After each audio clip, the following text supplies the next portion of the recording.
I have a friend I've brought here to this retreat centre, and it's away from her home. She's a young soul, lovely person already, in spite of her youth, in spite of her, you know what I mean? Youth can be very unruly, can't they? This one's a bit of an angel.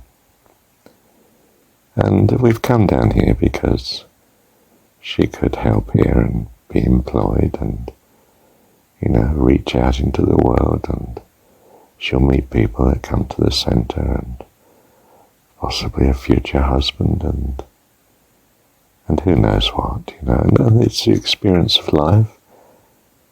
And you think to yourself, well, it's what living is. It's teaching in this vast universe with all its variety, and we experience just a little of it in one tiny corner, and we grow and we live accordingly. But, well, it's not home. I mean, this centre, it's a place you're not used to. It's colder. Physically, it's further south.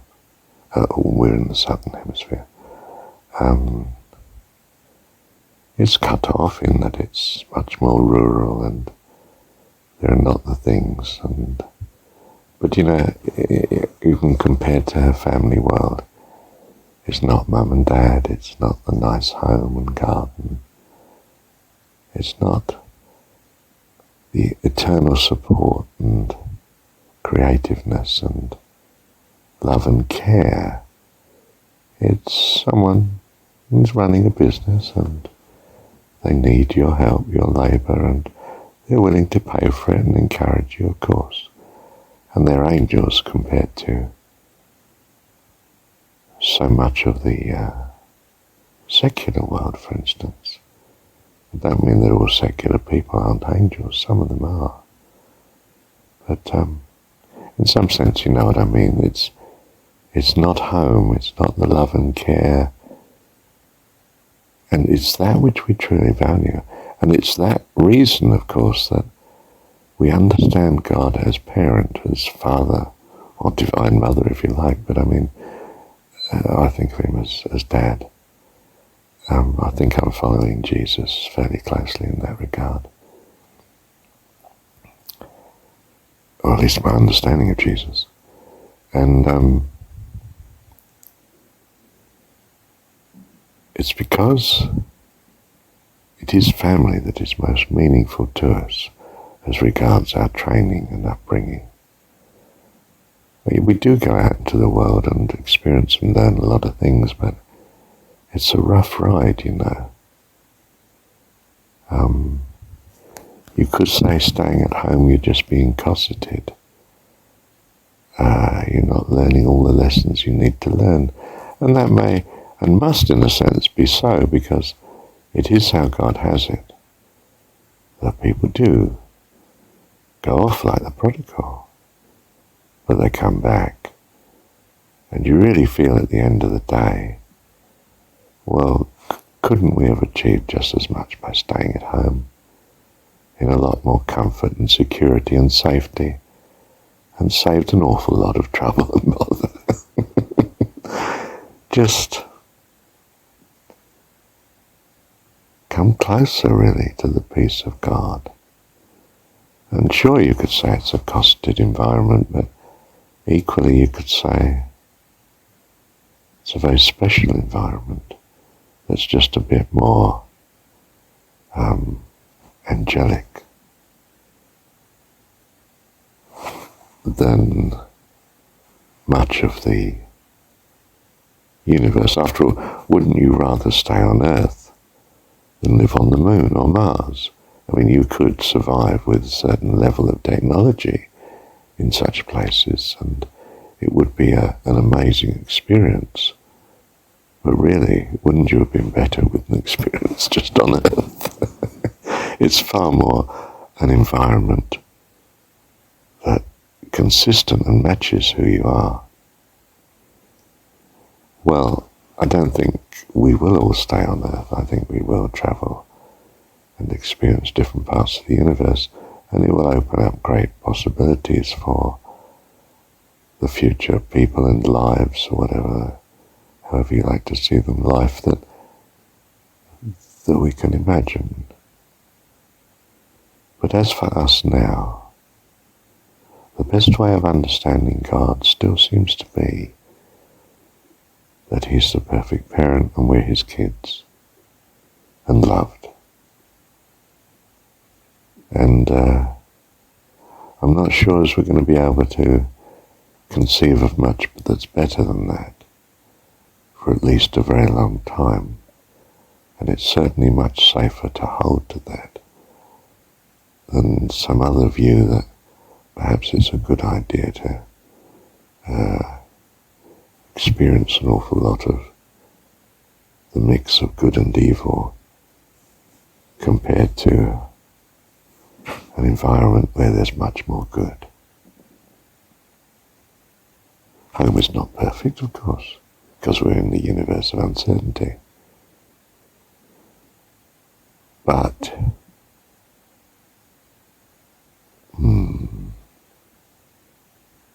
we don't like to think of our kids going off without our covering and support, because you can't move out of God's covering and support. But He certainly chooses to use the family that you know as the avenue of His love and protection to us. I'd be very cautious about major change. I've done it, of course, and my Heavenly Father's honoured it, whether I recognised Him or not, of course, because He loves us. But don't commend you great experiences in this universe. If you must have them, well, they're open to you. But you know, I'd rather you stayed with me, because I love you and I love your company, and I don't want your mind to wander off onto other things, but the goodness of our love and care in what is, after all, your eternal family. And these people, Mum and Dad, that you've had, well, you're everything to them, you know. That counts for a lot in the experience of life to have lived and dwelt in. The understanding that you're loved and appreciated, and you matter and needed.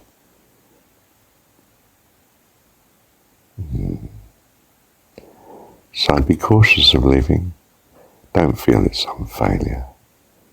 It's a great success to love and care for those who have made your life possible, rescued you from all sorts of mistakes and problems, simply because they wanted to love you. Don't walk away from them lightly, love.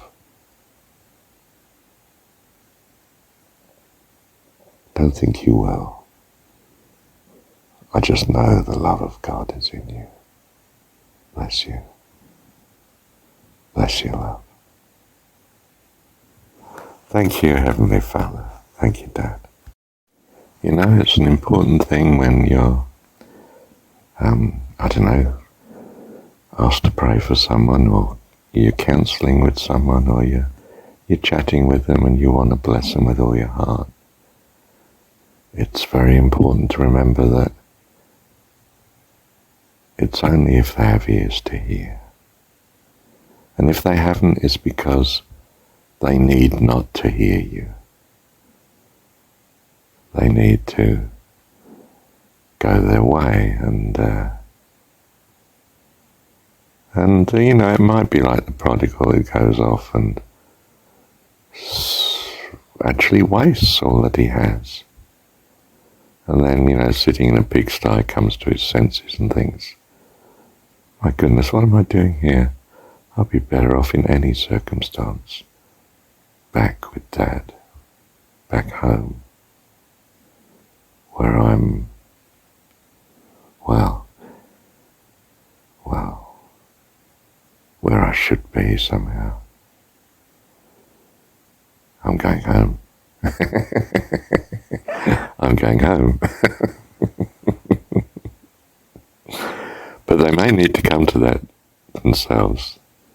And they might not have ears to hear. There's no point in pressing it. And in fact, you're doing them a disservice if you do, because they may need to go off.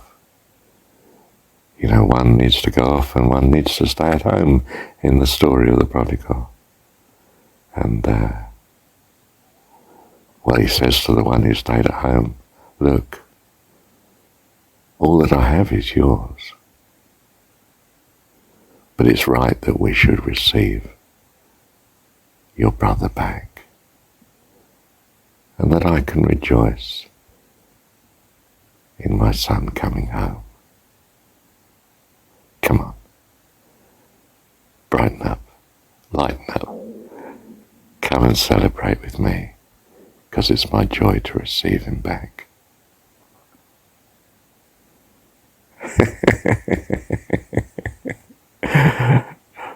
It's something of that, isn't it? Thank you, Heavenly Father. Thank you, Dad.